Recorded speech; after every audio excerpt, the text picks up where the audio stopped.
In this video, let's go over the best home drug testing procedure to follow to make sure that you are getting very accurate results that you can trust if you have an upcoming official THC test. So in this video, we're going to discuss the best procedure to home drug test, including how and when to home test yourself, how to interpret the results, the best home drug test to use, and some do's and don'ts so that you, again, make sure that you're getting the most accurate results. All right, so first, and as always, if we're talking about home drug testing, I am talking about these Exploro home drug testing kits. But the reason I like these tests basically is for two reasons. Number one is they come with multiple test strips in one package. If you order one package, you get multiple tests, basically. That's going to be very, very important. We're going to talk about that here very, very shortly. And they've got the exact same cutoff level as the federal government's THC lab tests, as well as most private employers. And I will leave links to these drug tests in the description box below if you want to pick those up, but also the detox product from Exploro, the master class to help you get best prepared to pass an upcoming drug test if you have stopped using THC marijuana. Exploro is quickly becoming not only a site to get home drug tests, but basically a one-stop shop for people that have potentially stopped using THC and are concerned about testing positive for a very extended period of time and want to make sure that that doesn't happen. So check out exploro.com and all of the links in the description of this video. All right, so now let's get into how to actually perform one singular home drug test using these Exploro test strips, and then we will get into when you should be testing, which is equally important so that you can be confident in the results that you are getting. The first thing that you do is you catch your urine in a clean cup. You open up a test strip, and again, these packages are going to come with multiple test strips. You dip the test strip into the urine up to the indicated line and hold it there for 10 to 15 seconds. Again, the timing here is very, very important. Once it's been in the urine for 10 to 15 seconds, you pull it out of the cup and you lay the strip like on a paper towel or something like that, and you let it sit for exactly 5 minutes. And exactly 5 minutes after you pull it out of the urine, then you read the results. All right, and next, let's talk about how to interpret the results of this drug test that you just performed. So basically what you're looking for on the test strip are two fields, the C field and the T field. So the C is control, the T is test. So you first look at the C field and you're looking for a red line. If there is no red line in the C field, it means that for whatever reason, that is a bad test or an invalid test. Maybe you didn't perform the test correctly, you didn't leave it in the urine for long enough, whatever, or maybe it's just a bad test strip, who knows?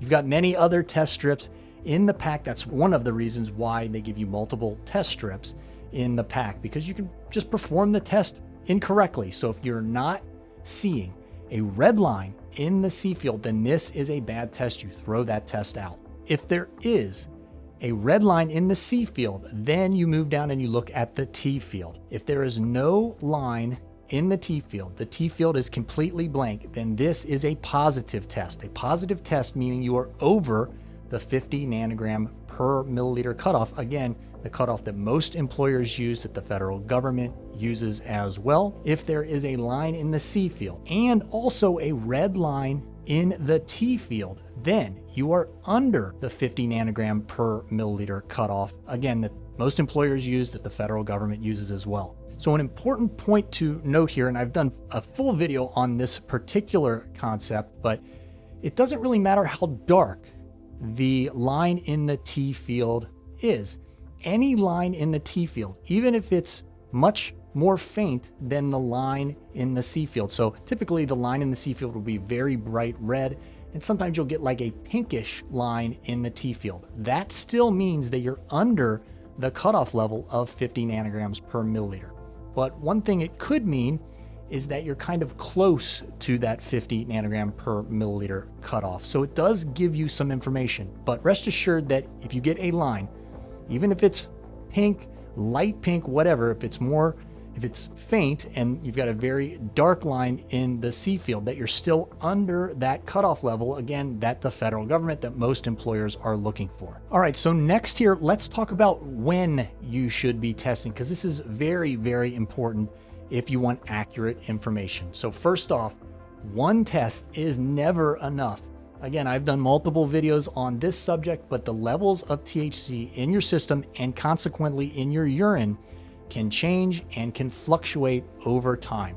So you want to be testing yourself as soon as you find out that you have a drug test coming up every single day, so you can gather information every single day.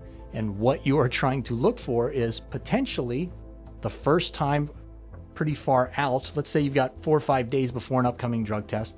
So that 5 days before you take a drug test, a home drug test, and you're not getting any line perhaps in the T field. And then the next day, maybe you're not getting any line. And then you're getting a very faint line. And that line gets darker and darker the closer you get to that official drug test.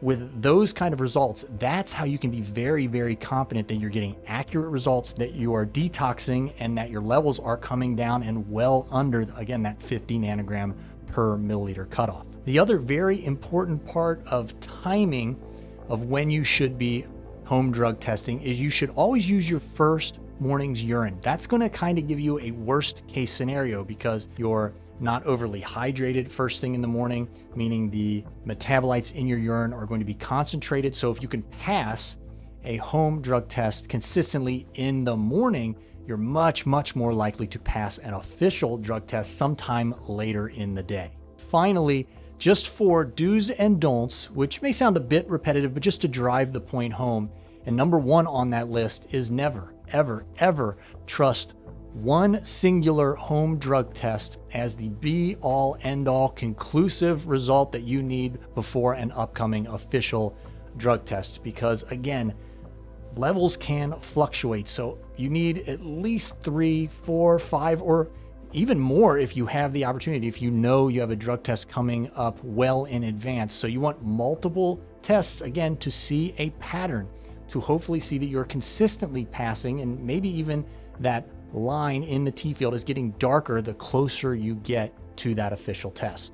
All right, and next, don't overhydrate right before taking a urine drug test at home, because you could potentially dilute your sample and falsely, I guess, pass a home drug test when maybe typically you wouldn't pass an official drug test.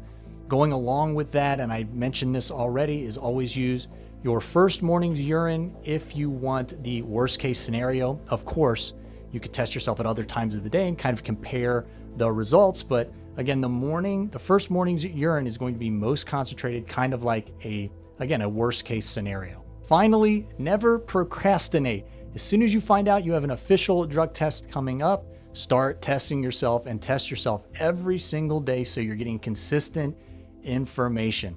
All right, I hope this was helpful and informative. Check the links in the description of this video. And until next time, everybody, stay safe.